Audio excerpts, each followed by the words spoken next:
Hi ඔන්න අදාරං ආවේ රසම රස චිකන් රයිස් රෙසිපි එකක්. මේක හරිම රසයි. ඒ වගේම හරිම ලේසි හදන්න. අපි බලමු කොහොමද මේක හදන්නේ කියලා. මං අද මේ රයිස් එක හදන්නේ ප්‍රෙෂර් කුකර් එකේ. රයිස් කුකර් එකේ තුන්ගුණට හදන්න පුළුවන්.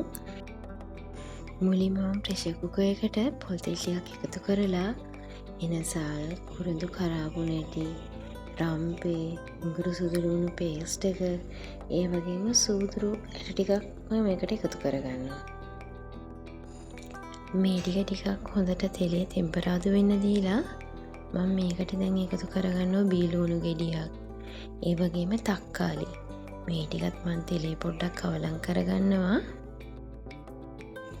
ඊළඟට මම මේකට එකතු කරගන්නවා මිරිස් කුඩු නම් බොම් පොඩි ප්‍රමාණයක් එකතු කරගන්නේ.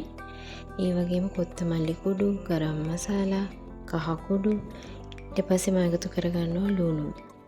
මේ ටිකත් හොඳට කවලම් කරලා මම මේකට එකතු කරගන්නවා මිරිස් කරලාකු.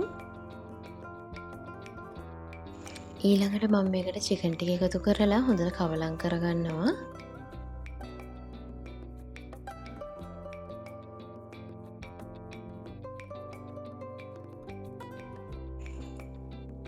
ඊළඟට මම මේකට ගම්මිරිස් ටිකක් එකතු කරගන්නවා. ඊට පස්සේ මේ චිකන් එක තැම්බෙන්න අවශ්‍ය ප්‍රමාණයට මම වතුර ටිකක් එකතු කරනවා.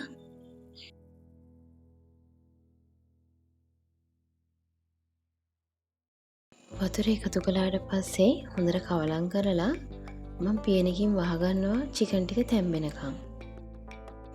විනාඩි 10ක් වගේ යනකොට චිකන් ටික තැම්බෙනවා. මේ වෙලාවේ මම චිකන් ටික එළියට අරගන්නවා.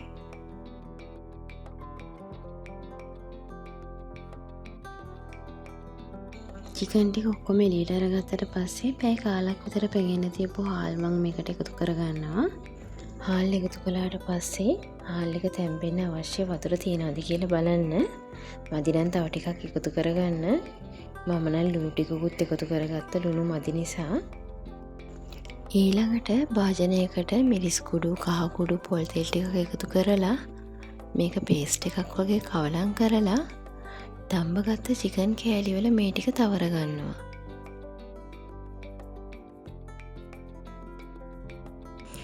ඊළඟට මම මේ චිකන් ටික පෑන් එකකට දාලා පොඩ්ඩක් ෆ්‍රයි කරගන්නවා. පෑන් එකට මම තව තෙල් ටිකකුත් එකතු කරගන්නවා. මේ වෙනකොට බත් එකත් කුක් වෙලා ඉවරයි. මම දැන් පොඩ්ඩක් කුරු ගා ගන්නවා. ඉතින් ඔයාලත් මේ රසම රස චිකන් රයිස් එක try කරලා බලන්න.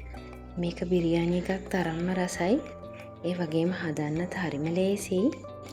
ඉස්සරහට එන්නේ උත්සව කාලෙනේ. ඉතින් මං හිතනවා මේ වීඩියෝ එක ඔයාලට උදව්වක් වෙයි කියලා. ඉතින් හැමදාම වගේ මම බලාගෙන හිටියට ඔයාලා හැමෝටම ගොඩක් ස්තුතියි. ආපහු රසවත් රෙසිපි එකකින් හම්බෙමු.